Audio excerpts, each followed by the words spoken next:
क्या investigation process खुद law के अकॉर्डिंग हुआ है? क्या सेंट्रल ब्यूरो ऑफ इन्वेस्टिगेशन ने लॉ को फॉलो किया या फिर प्रोसीजर में कहीं कुछ गलत हुआ? और क्या सुप्रीम कोर्ट लोकपाल की अथॉरिटी को बाईपास कर सकता है? ये सारे सवाल अब सीधा पहुंच गए हैं सुप्रीम कोर्ट ऑफ इंडिया में सीजे सूर्यकांत के सामने। इस कंट्रोवर्सी के सेंटर में है महुआ मोइत्रा, लेकिन असली डिबेट एक लीगल टेक्निकलिटी पर है जो करप्शन केसेस के फ्यूचर को अफेक्ट कर सकती है।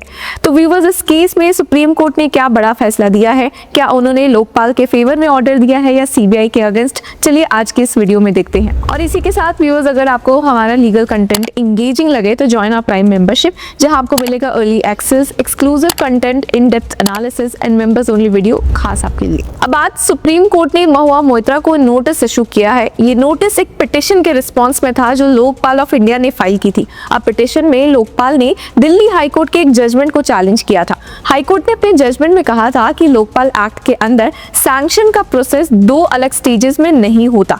कोर्ट का कहना था कि चार्जशीट फाइल करने के लिए और प्रोसिक्यूशन इनिशिएट करने के लिए अलग अलग सैंक्शन का कंसेप्ट एक्ट में नहीं है। अब व्यूअर्स, लोकपाल एक एंटी करप्शन ओम्बुड्समैन है जो हाई लेवल पब्लिक सर्वेंट्स के अगेंस्ट करप्शन कंप्लेंट्स को एग्जामिन करता है। जब किसी पब्लिक सर्वेंट पर करप्शन के एलिगेशंस होते हैं तो इन्वेस्टिगेशन एजेंसीज जैसे सीबीआई इन्वेस्टिगेशन करती है।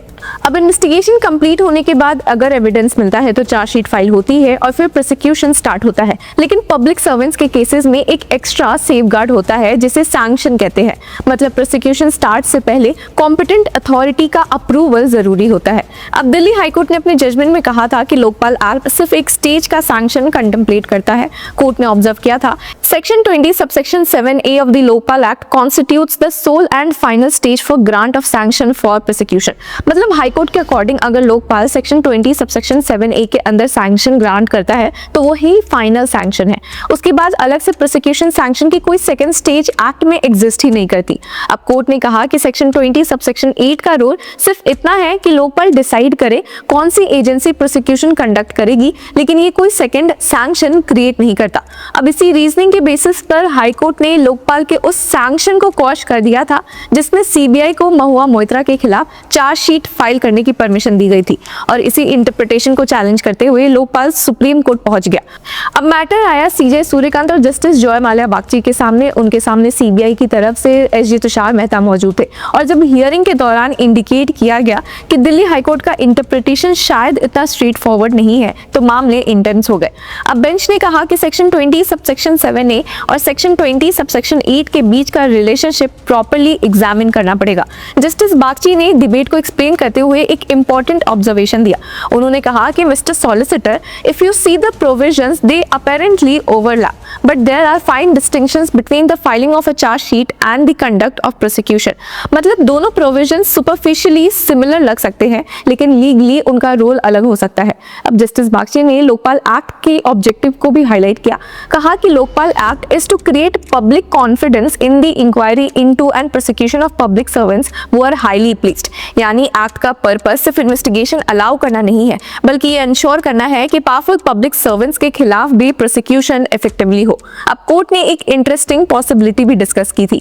नॉर्मली इन्वेस्टिगेटिंग एजेंसी ही प्रोसिक्यूशन कंडक्ट करती है, लेकिन लोकपाल के पास पावर होती है कि अगर उसे लगे कि प्रोसिक्यूशन प्रॉपर्ली कंडक्ट नहीं हो रहा तो वो डिसाइड कर सकता है कि प्रोसिक्यूशन किसी और एजेंसी के थ्रू करवाया जाए। इस पर जस्टिस बागची ने एक्सप्लेन करते हुए कहा कि Lokpal may say we will withhold the prosecution from the investigating agency and may direct prosecution through my agency. अब इस पर सीजे सूर्यकांत ने भी एक पॉइंट रेस किया।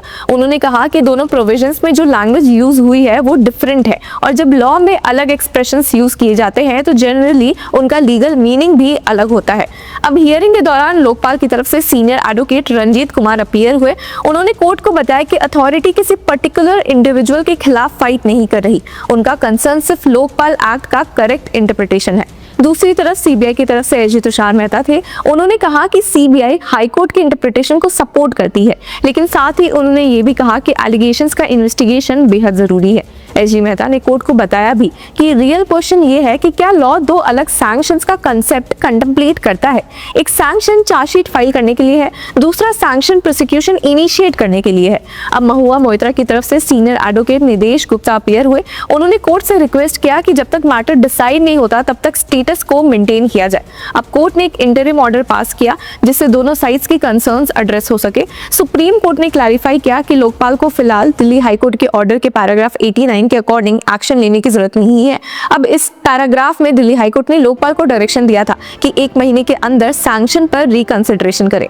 अब सुप्रीम कोर्ट ने अभी के लिए इस डायरेक्शन को इफेक्टिवली पॉज कर दिया है। अब व्यूअर्स, अगर हम सेक्शन 20 की बात करें लोकपाल एक्ट की, तो वो बेसिकली इन्वेस्टिगेशन और प्रोसिक्यूशन का फ्रेमवर्क एक्सप्लेन करता है।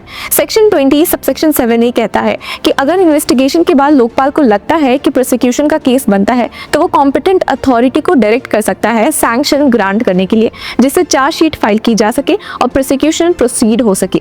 दूसरी तरफ सेक्शन 20 सबसेक्शन 8 एक और प्रोविजन देता है जहां लोकपाल डिसाइड कर सकता है कि प्रोसिक्यूशन कौन सी एजेंसी कंडक्ट करेगा, मतलब प्रोसिक्यूशन इन्वेस्टिगेटिंग एजेंसी करेगी या लोकपाल किसी और प्रोसिक्यूशन मैकेनिज्म को डायरेक्ट करेगा। और इन्हीं दो प्रोविजंस की इंटरप्रिटेशन पर अब पूरा लीगल डिस्प्यूट खड़ा हो गया है। पर इस केस का बैकग्राउंड में थोड़ा समझते हैं। अब एलिगेशन के अकॉर्डिंग महुआ मोइत्रा पर आरोप है कि उन्होंने बिजनेसमैन दर्शन हीरानंदानी की तरफ से पार्लियामेंट में क्वेश्चंस पूछने के बदले कैश रिसीव किया। ये कंट्रोवर्सी तब शुरू हुई जब बीजेपी एमपी निशिकांत दुबे ने लोकसभा स्पीकर को कंप्लेंट भेजी थी जिसमें क्लेम था कि मोइत्रा ने ब्राइब्स लेकर क्वेश्चन रेज किए। अब निशिकांत दुबे ने कहा था कि उन्हें एक लेटर मिला था जो एडवोकेट जय देहादराई ने लिखा था और वही एलिगेशन का बेस बना। मोइत्रा ने इन सभी एलिगेशंस को डिनाई किया। दुबे, देहादराई और कुछ मीडिया हाउसेस को लीगल नोटिस भेजकर क्लेम्स को फॉल्स और डिफेमेटरी बताया। एक इंटरव्यू में महुआ मोइत्रा ने एक्सेप्ट किया कि उन्होंने अपना पार्लियामेंट लॉगिन और पासवर्ड हीरानंदानी के साथ शेयर किया था, लेकिन उन्होंने कैश लेने के एलिगेशंस को रिजेक्ट किया। इसे डिस्प्यूट के कंटेक्स्ट में लोकपाल ने इन्वेस्टिगेशन के बाद सीबीआई को चार्जशीट फाइल करने की परमिशन दी थी। मोइत्रा ने इस सैंक्शन ऑर्डर को दिल्ली हाईकोर्ट में चैलेंज किया। हाईकोर्ट ने उनकी पिटीशन अलाउ कर दी और लोकपाल की इंटरप्रिटेशन को इनकरेक्ट बताया और अब इस इशू पर फाइनल वर्ड सुप्रीम कोर्ट के हाथों में है। तो व्यूअर्स, इस पूरे मुद्दे पर आपकी क्या राय है? Do let us know in the comment section. Until then, keep following Law Chakra.